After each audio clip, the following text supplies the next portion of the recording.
Août 2025, Will Smith poste cette vidéo sur ses réseaux sociaux sur laquelle on voit une foule massive à son concert pour promouvoir son album. Sauf qu'il y a un problème, la moitié de la vidéo est générée avec l'intelligence artificielle. Les visages sont déformés, les doigts sont impossibles et du coup les commentaires négatifs affluent. Donc comment est-ce que l'une des personnalités les plus aimées d'Hollywood est aujourd'hui obligée de tromper les gens à ses concerts? Et pourquoi est-ce que Will Smith a décidé de revenir à la musique? Et surtout, qu'est-ce qui s'est passé depuis cette fameuse nuit aux Oscars où Will Smith a mis une claque? After the Oscars, I just shut it down. I did a real deep dive. I looked at all of the parts of myself that I always thought of as not for public consumption. Aujourd'hui, on va analyser le comeback catastrophique de Will Smith parce que vous allez voir que c'est pas juste une histoire de gifle, c'est l'histoire d'un homme qui ne comprend plus pourquoi est-ce que plus personne ne l'aime. Donc accrochez-vous bien les amis parce que ça va être brutal.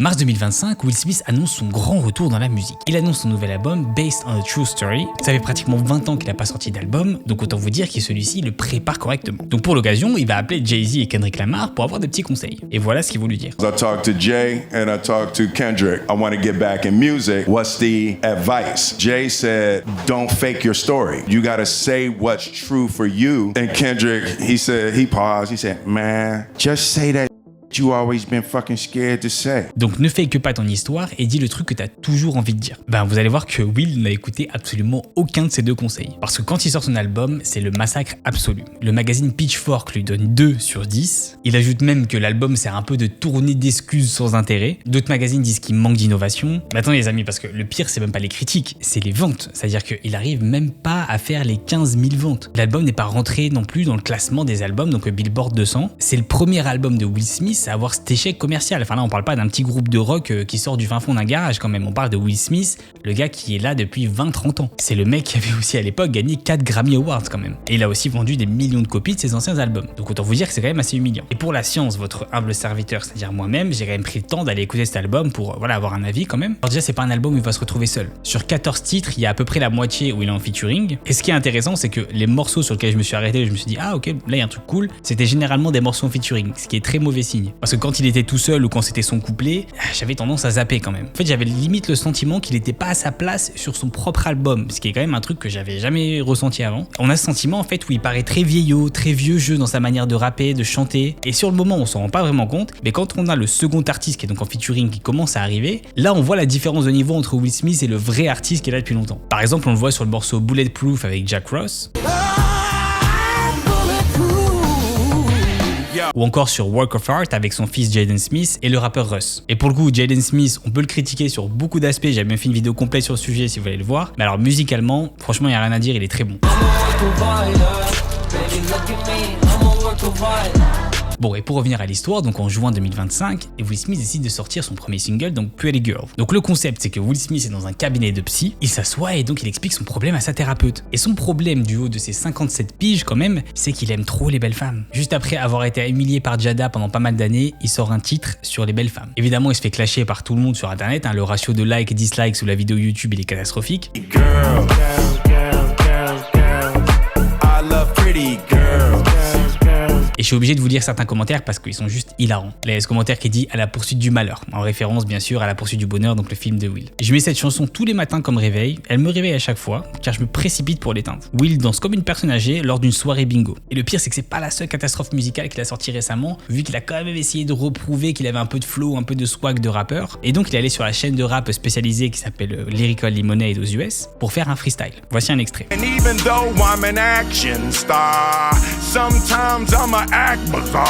Bon, vous l'avez vu par vous-même, c'est pas terrible et encore je vous ai pas tout montré à cause de droits d'auteur, mais il y a des moments où il est même pas dans les temps. Il y a par exemple un mec dans les commentaires qui disait qu'il rappe comme un flic infiltré. Mais ça s'arrête pas là, parce que quand tu sors une musique, faut aussi la promouvoir. Et donc l'équipe marketing de Will Smith a eu la bonne idée de collaborer avec des influenceurs, comme beaucoup de rappeurs, beaucoup d'artistes font en ce moment. Il va donc faire des vidéos YouTube avec le youtubeur britannique assez connu KSI. Il va faire des streams gaming sur Twitch avec XQC, qui est un streamer assez connu aussi pareil du Canada. Mais le problème c'est qu'à chaque fois il y a zéro alchimie, on sent que c'est forcé. C'est des mecs qui ont 20-30 ans de moins que lui, donc c'est pas la même génération, c'est pas la même manière aussi de se comporter devant une caméra, et du coup c'est assez gênant et ça a pas trop quoi se dire. Alors pour d'autres acteurs ça a marché, quand par exemple Kevin Hart a fait un stream chez Kai Cenat, ça a fait un carton, ça a super bien fonctionné, mais là avec Will, ça passe pas. Et ensuite il va enchaîner avec une tournée en été 2025, donc il va faire ça dans des salles et des festivals en Europe. Par exemple en France il est passé au Positivity Festival à Orange, et même au Déferlante, et je sais que beaucoup d'entre vous qui regardez mes vidéos, vous faites des festivals l'été, donc peut-être d'ailleurs que vous l'avez vu, et pour être honnête il a quand même eu son succès, c'est-à-dire que les gens étaient contents de le voir. Bon il a fait une autre performance dans la rue à Londres, un truc un peu improvisé, qui honnêtement a un peu floppé parce que les gens connaissaient pas son dernier album. Donc c'était que ses anciens titres des années 90 qui ont plutôt bien marché.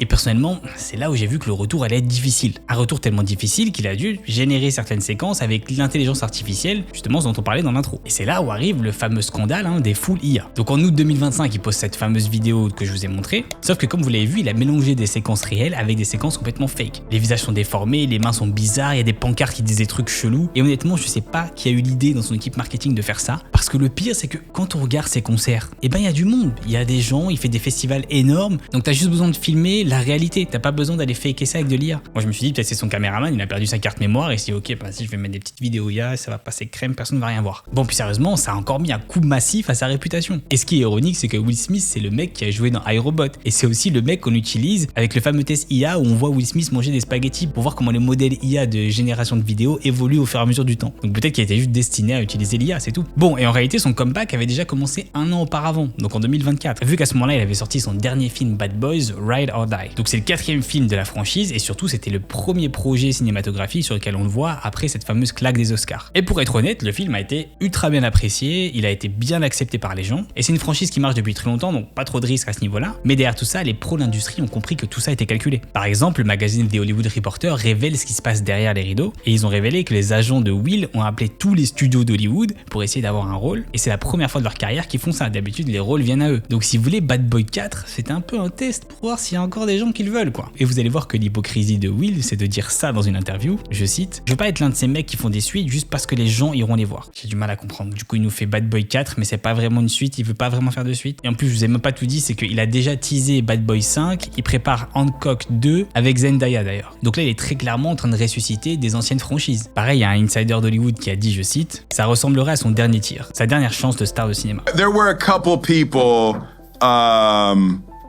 who weren't sure about working with me. Really? Yeah, there were definitely a couple people. They was like, we'll wait for the second round, Will. Bon, après, il y a des grosses raisons financières de revenir avec des franchises qui sont déjà installées et déjà validées par le public. Parce qu'en réalité, après cette fameuse claque des Oscars, la société de production de Will Smith a perdu énormément d'argent et ils ont dû virer beaucoup de personnel. Donc refaire des projets qui ont une grande chance de marcher, ça permet de renflouer les caisses et d'être financièrement plus stable. Mais bon, ça j'en parlerai en détail dans la 3e partie, vous verrez. You can't survive because you can't work and you can't hold 100% staff. So you got to scale down to 20% staff, but now you lose all of these great people, you lose all of these great projects. Mais en fait, la vraie question derrière tout ça, c'est pourquoi est-ce que ça marche pas? Oui, c'est quand même une personne que beaucoup de gens aiment, donc pourquoi est-ce que plus personne ne lui fait confiance? 27 mars 2022 à Hollywood. C'est la nuit des Oscars et Will Smith est nominé pour son rôle de King Richard. C'est son meilleur rôle depuis des années et tout le monde pense qu'il va gagner. Chris Rock monte alors sur scène pour présenter un award et commence à taquiner et faire des blagues sur Jada Pinkett Smith, donc la femme de Will Smith. Will commence par rigoler, mais quand il voit que sa femme est un peu exaspérée, il se lève et il monte sur scène devant des millions de téléspectateurs pour donner une gifle à Chris Rock. Chris Rock, alors toutes les personnes qui ont assisté à la scène sont alors choquées. Personne ne comprend si c'est scripté ou si c'est réel. Les réseaux sociaux explosent littéralement et 30 minutes plus tard, Will Smith va tranquillement aller récupérer son Oscar. Il a même fait un beau discours, il s'est excusé auprès de l'Académie et des autres nominés, enfin tout le monde, sauf Chris Rock. Because now he's mad because Chris is talking to me. And I go, "Chris, this is about some old shit." That's all I could think to say, right? And I couldn't really take in his apology. How unusual for Will, a guy who, I mean, on that kind of stage to do something so insane. Absolutely. It's totally It's out of not character. him whatsoever. Évidemment, après ça, les conséquences arrivent immédiatement. Officiellement, Will est banni de la cérémonie des Oscars, mais officieusement, c'est sa carrière cinématographique qui est complètement blacklistée. Il est complètement banni d'Hollywood. Par exemple, il travaillait sur un projet avec Netflix, sur un film qui s'appelait Fast and Loose, qui a été mis en pause à cause de ça. Les revenus de sa fondation avec sa femme Jada ont perdu 83% et ils ont été obligés de la fermer quelques mois plus tard. Ce qui amène Will à disparaître pendant 6 mois et faire le mort pour revenir et s'excuser auprès de Chris Rock. Chris, I apologize to you. My behavior was unacceptable, and I'm here whenever you're ready to talk.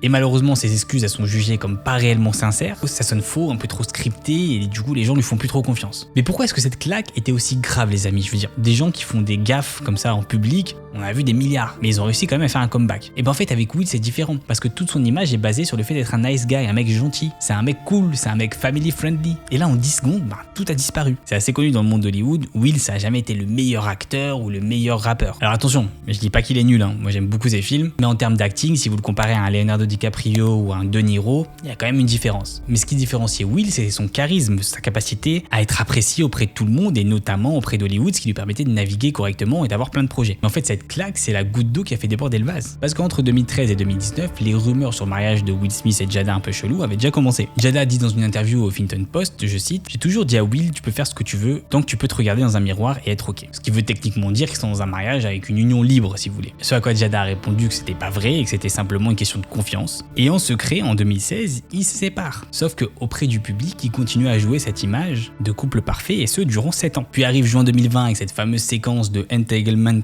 où Jada et Will nous forcent à rentrer dans leur histoire de couple et nous mettent complètement mal à l'aise avec leur histoire. Pas raconter l'histoire en détail, elle est quand même assez connue. Moi, ce qui m'a fait rire, c'est qu'il y a toujours notre bon ami 50 Cent qui est derrière pour se foutre de la gueule de Will, donc il lui a notamment envoyé ses DM. 50 dit donc Yo Will, ça va là-bas? Will répond Ouais, je vais bien. J'apprécie ton inquiétude, mon frère. 50 Cent continue. Mais pourquoi t'as dit ça dans l'émission pour que tout le monde le voit? Will dit On avait rompu, donc elle fait son truc et je fais le mien. 50 continue de se moquer. Après, elle a dit qu'il y avait qu'elle qui pouvait donner la permission de se faire Et Will finit par dire Va te faire foutre 50. Mais le pire arrive en octobre 2023. Jada sort son livre Worthy, donc qui veut dire digne en français. Donc déjà dès le titre, vous savez où on va aller. Donc là, elle fait sa tournée pour son livre et elle va annoncer un truc qui change tout. Elle va confirmer que elle et Will sont séparés depuis 2016. Donc là, c'est la confirmation que en fait, ça fait 7 ans qu'il ment à tout le monde en jouant le couple parfait. Donc je sais pas si vous comprenez encore plus l'ironie du truc, c'est que Will a giflé Chris pour une femme avec qui il était même plus en couple et une femme qu'il avait aussi humiliée publiquement. Par exemple, il y a cette vidéo assez vieille qui a ressurgi où Jada filme Will sans lui demander et on voit qu'il est quand même assez exaspéré. Would you say she has been instrumental in you and I redefining our relationship?